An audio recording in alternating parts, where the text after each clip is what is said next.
شفاء صدور فاض وعطر كل لسان.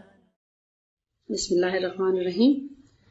وہ زیتون کے مبارک درخت کے تیل سے جلایا جاتا ہے جو نہ پورب کی جانب ہے اور نہ مغرب کی جانب بلکہ عین بیچو بیچ ہے. اس کا تیل اتنا صاف ہوتا ہے کہ خود بخود جلنے کو ہوتا ہے خواہ اسے آگ نہ بھی چھوئے. ترمذی اور ابن ماجہ میں حضرت ابو ہریرہ رضی اللہ تعالی عنہ نے نبی صلی اللہ علیہ وآلہ وسلم سے روایت کیا. آپ نے فرمایا کل الزیت والدہنوا بہ فإنہ من شجرۃ مبارکہ کہ روغن زیتون کھاؤ، اس کو لگاؤ، اس لیے کہ یہ ایک مبارک درخت سے حاصل ہوتا ہے. اور رسول اللہ صلی اللہ علیہ وآلہ وسلم نے ایک اور جگہ فرمایا کہ روغن زیتون کو بطور سالن استعمال کیا کرو اور اس کا روغن یعنی کہ اس کا تیل لگاؤ، اس لیے کہ یہ ایک مبارک درخت سے حاصل ہوتا ہے. تو آپ دیکھیں کہ کتنی اس کی تاکید ہے اور کتنا یہ مبارک تیل ہے اور مبارک پھل ہے. لیکن اس کا چونکہ ذائقہ اتنا ہمارے عام کھانوں سے ملتا جلتا نہیں ہے، اس لیے ہمیں عام طور پر اس کے کھانے کی عادت نہیں ہوتی. نہ ہی ہمارے بڑے اس کو شوق سے کھاتے ہیں کہ بچے دیکھ کر ان کو کھائیں، اور نہ ہی پھر ہم اپنے بچوں کو دے پاتے ہیں کیونکہ خود ہمیں اس کا ذائقہ اتنا پسند نہیں آتا، اس لیے ہم بچوں کو بھی نہیں دیتے. حالانکہ چھوٹے بچوں کو اگر آپ کوئی بھی چیز دیں، آپ کو پسند نہ بھی ہو، اگر آپ ان کو دیں تو بعض اوقات بچے اس کو لینا شروع کر دیتے ہیں. بس اس کے لیے تھوڑی سی کوشش کرنا پڑتی ہے کہ بچوں کو کھا کے دکھانا پڑتا ہے. لہٰذا آپ خود بھی کھائیں اور اس سے فائدہ اٹھائیں اور اپنے بچوں کو بھی دیں تاکہ وہ بھی بڑے ہو کر بہترین صحت کے حامل ہوں. زیتون پہلے درجے میں تھوڑا تر ہے، رطب ہے، یعنی اس کا جو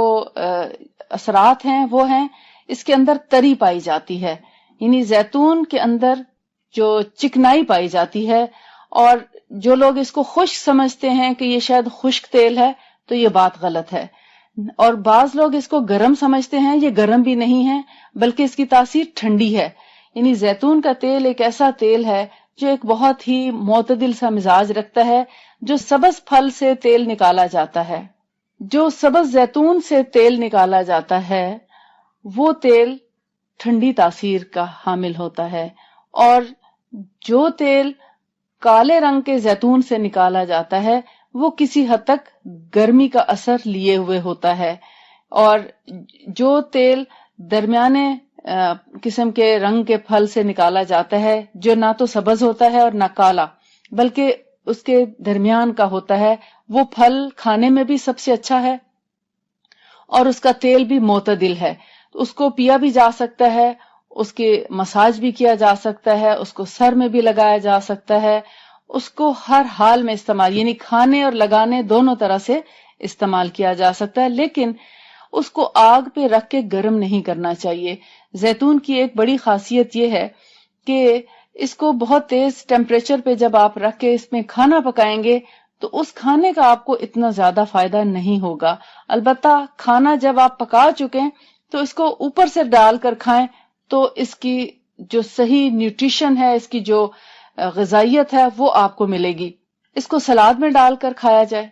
یا اس کو دودھ کے ساتھ پیا جائے یا اس کو ڈائریکٹ پیا جائے، یعنی بغیر کسی چیز کے بھی اس کو پیا جا سکتا ہے. اس کے بہت سے فائدے ہیں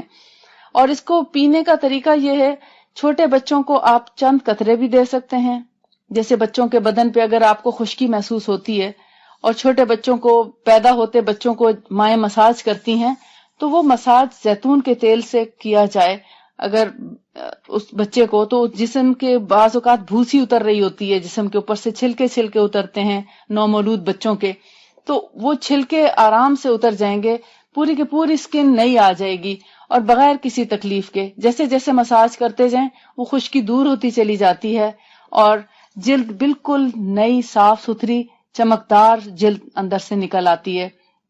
اسی طرح بڑوں میں بھی جیسے بعض اوقات سر میں خشکی ہو گئی یا بچوں کے بال تیزی سے گر رہے ہیں یا بالوں میں سفیدی آ جاتی ہے، تو اگر بالوں میں سفیدی آنے لگے تو یہ بالوں میں سفیدی آنے کو روکتا ہے، لیکن اگر بال سفید ہو چکے ہوں تو ان کو کالا کرنے کا اس میں ضروری نہیں کہ کالے ہو جائیں، کچھ لوگوں کے کالے ہو بھی جاتے ہیں، لیکن یہ کوئی یعنی کنفرم چیز نہیں ہے کہ ضرور اس سے کالے ہو جائیں گے۔ البتہ اگر اس کو باقاعدگی سے لگایا جائے، اور اس کے لگانے کا صحیح طریقہ بھی یہ ہے کہ آپ اس کو غسل سے پہلے 1 گھنٹہ پہلے لگائیں، یا زیادہ سے زیادہ 2 گھنٹے پہلے لگا لیں، لیکن اس کو پوری رات لگا کے مت سوئیں، کیونکہ زیادہ دیر تیل لگانے سے جسم کے مسامات بند ہو جاتے ہیں، اور جب جسم کے مسامات بند ہوتے ہیں تو ہمارے جسم میں پھر خشکی پیدا ہونے لگتی ہے، تو اس کا جو بعد کا اثر ہے وہ پھر اس کے اندر، یعنی وہ ہماری اپنی غلطی کی وجہ سے خشکی ہے، کیونکہ اس کا جو صحیح طریقہ ہے وہ یہ کہ نہانے سے 1 گھنٹہ یا 2 گھنٹے پہلے لگا لیں، اور اگر نہانے کے بعد لگانے کا ارادہ ہو بھی، جیسے بعض اوقات لوگوں کو خارش ہے یا ان کو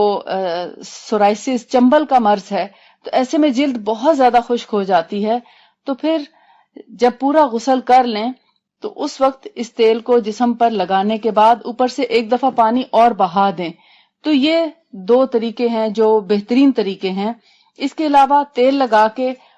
اگر آپ 1 دن یا 2 دن رکھتے ہیں تو ایسے میں مسامات بند ہو کر جلد کی خشکی میں اضافہ ہو جائے گا، تو اس میں بجائے فائدے کے آپ کو نقصان پہنچے گا۔ تو بہتر ہے وہ طریقہ اپنائیں جس سے آپ کو فائدہ بھرپور ہو اور اس میں نقصان کم ہو۔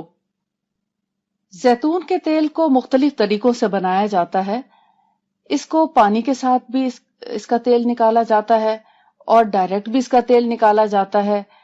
تو جو پانی کے ذریعے اس کا تیل نکالا جاتا ہے وہ بہت ہلکا ہوتا ہے، خفیف ہوتا ہے، بہت لائٹ ہوتا ہے، اور جو ڈائریکٹ اس کا تیل نکالا جاتا ہے وہ قدرے گاڑھا ہوتا ہے، اور ہمیشہ تازہ نکلا ہوا تیل جو ہے وہی فائدہ مند ہوتا ہے۔ جتنا پرانا رکھا ہوا تیل ہوگا اس کی جو تاثیر ہے وہ ثقیل ہو جائے گی، وہ دیر سے ہضم ہوگا اور تھوڑا طبیعت پہ بھاری گزرے گا۔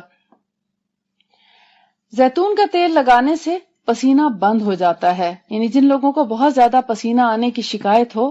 تو وہ ان اعضاء پر لگا کر آزما کے دیکھیں کہ ان جگہوں پر اسپیشلی نہانے کے بعد ان حصوں پہ لگا لیں، جیسے اگر بغل میں پسینہ بہت آتا ہے تو صرف اس جگہ پر تھوڑا سا انگلی کے ساتھ تیل لگانے کے بعد اوپر سے پانی بہا لیں، اور پھر اس کو دیکھیں کہ پسینہ آنے میں کچھ کمی ہوتی ہے۔ اور اسی طرح اگر پورے جسم پر پسینہ زیادہ آتا ہے تو اس کو اسی طریقے سے لگانے کے بعد اوپر سے پانی بہا لینا چاہیے، تاکہ کسی حد تک مسام بند ہوں اور پسینہ بہت زیادہ نہ آئے۔ یا بعض اوقات جسم کے پورس جو ہیں وہ کھل جاتے ہیں، بعض اوقات چہرے کی جلد کے پورس کھل جاتے ہیں، تو ایسے میں رات کو تیل لگا کے اور پھر صبح میں منہ دھویا جا سکتا ہے، یا 1 سے 2 گھنٹے کے لیے بھی لگا کر اس کو صاف کر لیا جائے تو بھی اچھا ہے۔ میک اپ اور میک اپ سے اتارنے کے لیے جو چیزیں استعمال ہوتی ہیں، ان سب سے بہتر ہے کہ میک اپ اتارنے کے لیے آپ بجائے اس کے کہ کوئی اور چیز یوز کریں، زیتون کے تیل سے بھی مدد لی جا سکتی ہے۔ اور اس کے علاوہ زیتون کا جو پانی ہے، نمکین پانی، اگر جسم کا کوئی حصہ جل جائے تو زیتون کے نمکین پانی کو اوپر لگایا جائے تو وہاں پر چھالے نہیں بنتے، یعنی اگر جلد کٹی نہیں ہے یا جلد جل کے اتری نہیں ہے اور چھالا بننے کا امکان ہے، جیسے بعض اوقات استری سے ہاتھ ٹچ ہو جاتا ہے یا کبھی کسی گرم توے کے ساتھ ہاتھ لگ جاتا ہے، تو فوری طور پر اگر اس کو لگا دیا جائے تو وہاں چھالا نہیں بنتا۔ لیکن شہد اس سے بھی زیادہ اچھا کام کرتا ہے، یعنی کسی بھی جلی ہوئی جگہ پر اگر فوراً شہد لگا دیں چھالا بھی نہیں بنتا، اور اگر چھالا بن بھی گیا ہے تو بہت جلدی مندمل بھی ہو جاتا ہے۔ اور سمجھنے کی بات ہے، کوئی سمجھدار خاتون ہی یہ کام کر سکتی ہے، بچوں کو یہ کام نہ بتایا جائے۔ وہ یہ کہ اگر خدا نخواستہ ہاتھ جلنے سے چھالا بن گیا ہے یا کسی بھی جگہ پر جلنے کے بعد جلد ابھر آئی ہے اور چھالا بن گیا ہے، یا بعض اوقات ایسا ہوتا ہے کہ سالن گرا یا کوئی ایسی چیز گری تو فوراً اس کو دھو دیا، جلے ہوئے حصے کو دھو دیا، دھونے سے بڑے بڑے چھالے بن جاتے ہیں۔ اگر کبھی ایسی جگہ پر چھالا بن جائے جلد پہ کسی بھی جگہ پر، تو صاف ستھری نئی اسٹرلائز سوئی ہو، اس میں اگر دھاگا ڈال کر چھالے کو ایک طرف سے لے کر دوسری طرف سے سوئی کو نکال کر اس کو اچھے سے گرہ لگا دی جائے، اور اس کو تھوڑا تھوڑا آپ ہلائیں گے تو چھالے کا سارا پانی نکل جائے گا، اور جلد کے اوپر جو اپنی سکن ہے وہ بھی رہے گی، ڈھکی بھی رہے گی جلد، اور اس پر کسی قسم کے کوئی جراثیم یا چوٹ وغیرہ کے اثرات بھی نہیں لگیں گے۔ بعض اوقات ہوتا ہے